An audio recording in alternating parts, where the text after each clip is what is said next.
Oi gente, tudo bem? Hoje a gente vai falar um pouco a respeito das mudanças trazidas por uma lei especial, uma lei razoavelmente nova, que é o Estatuto da Pessoa com Deficiência, a Lei 13.146 de 2015, e que alterou algumas situações do nosso cotidiano.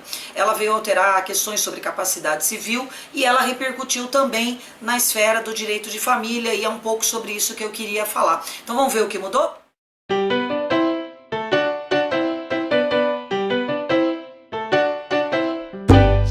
Essa lei, a 3.146, ficou conhecida como Estatuto da Pessoa com Deficiência ou da Pessoa com Necessidades Especiais. É assim que as pessoas que têm algum tipo de deficiência são mais conhecidas. Acabou tendo uma relevância bastante importante na esfera do direito civil, porque ela impactou muito no que diz respeito à capacidade. E essa repercussão no direito civil sobre capacidade acabou indo atingir outras áreas do direito.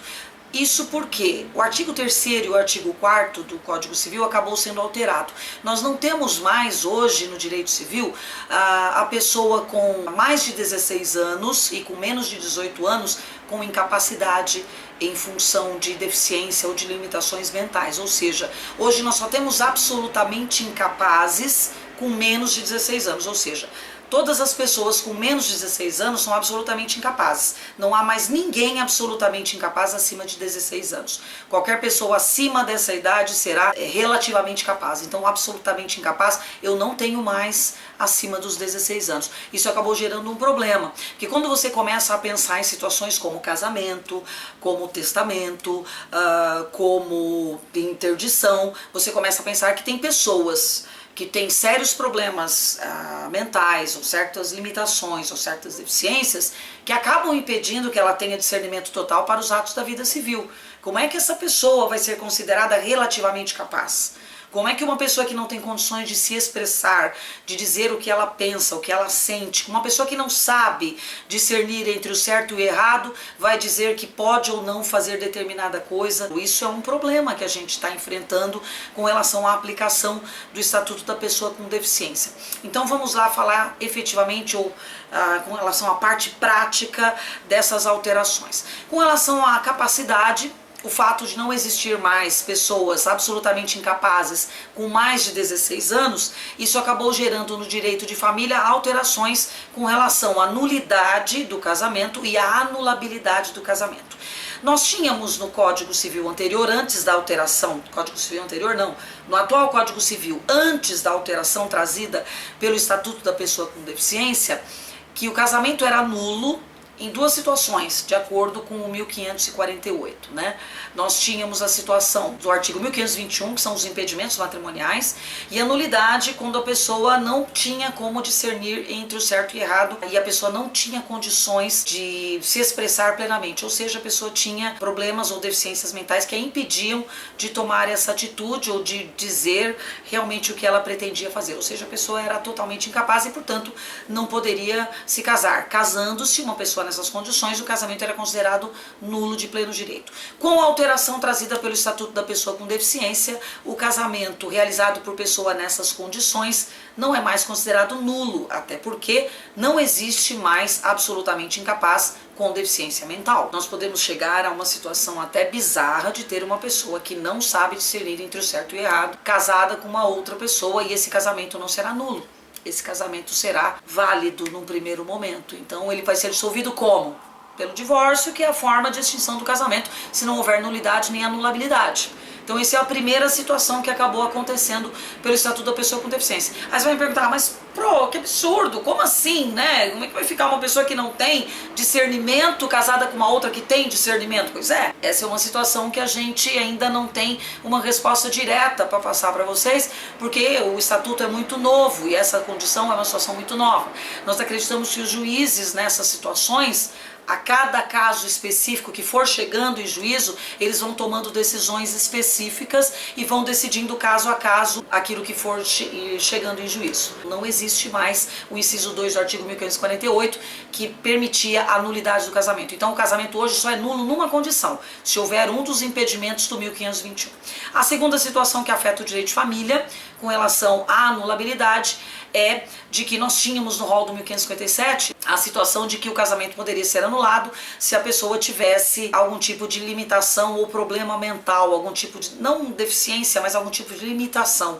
Coisa de ser um borderline, por exemplo, ou ter algum tipo de esclerose, ou algum tipo de psicose que poderia permitir a anulabilidade, ou seja, o casamento seria anulável nessas limitações mentais. Hoje, com o advento do Estatuto da Pessoa com Deficiência, esse casamento não pode mais ser anulado por questões que envolvam deficiência mental, limitações mentais. Então nós não temos mais anulabilidade e nem nulidade absoluta em função de qualquer tipo de deficiência mental. Essa foi uma repercussão importante no direito de família.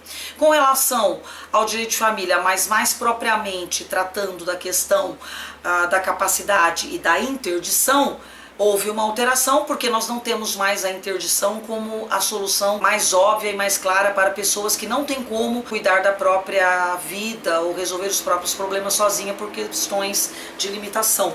Essas pessoas que precisam de ajuda hoje podem contar, além da interdição, que de acordo com o Estatuto da Pessoa com Deficiência é hoje uma exceção, a regra, ela pode contar com a tomada de decisão apoiada, que é uma figura nova, onde essa pessoa será assistida por duas pessoas da sua confiança, que vão tomar as decisões junto com ela. A interdição hoje será uma situação de exceção, até porque nós não temos os absolutamente incapazes mais, né? Nós temos apenas relativamente incapazes. Então, hoje a interdição está sendo vista de uma forma diferente. Ela foi modificada pelo Estatuto da Pessoa com Deficiência e hoje o juiz, ao dar a sua decisão, deve colocar bem claras as limitações, focando principalmente na parte patrimonial e administrativa dos bens do interditando, mas deixando claro que dentro daquilo que for possível, permitirá a liberdade plena para o interditado, no sentido de escolher a sua opção sexual, decidir a respeito de casamento, de profissão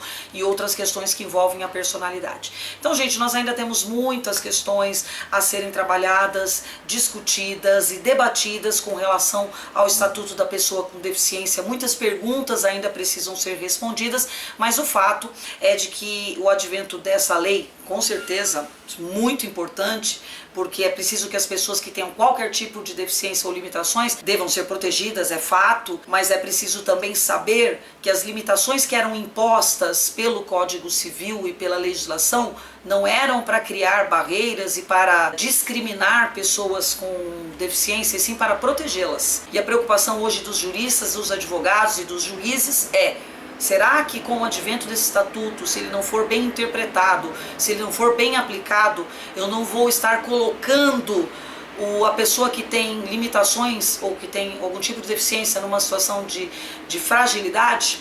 Ou será que eu não vou estar desprotegendo essas pessoas a partir do momento que eu coloco eles numa igualdade em que não é uma igualdade verdadeira, porque na verdade existe uma desigualdade entre eles. É uma desigualdade física, é uma desigualdade mental, mas existe uma desigualdade. E justiça nunca é demais lembrar. Lembra do Aristóteles, né, gente? A justiça é tratar com igualdade os iguais e com desigualdade os desiguais, na medida de suas desigualdades. Então a justiça é tratar quem é desigual de forma desigual, apoiando quem precisa de apoio e dando proteção a quem merece e precisa de proteção. Eu vou conversar com as professoras de processo civil do nosso canal para a gente tentar fazer um debate a respeito do assunto e falar também das questões processuais que envolvem o Estatuto da Pessoa com Deficiência. Legal, gente? Se você gostou, dá o seu curtir aqui, continue acompanhando o nosso canal, continue acompanhando nossos vídeos. A gente vai tentar sempre, dentro do possível, traduzir o juridiquês para vocês. Beleza, pessoal? Espero vocês.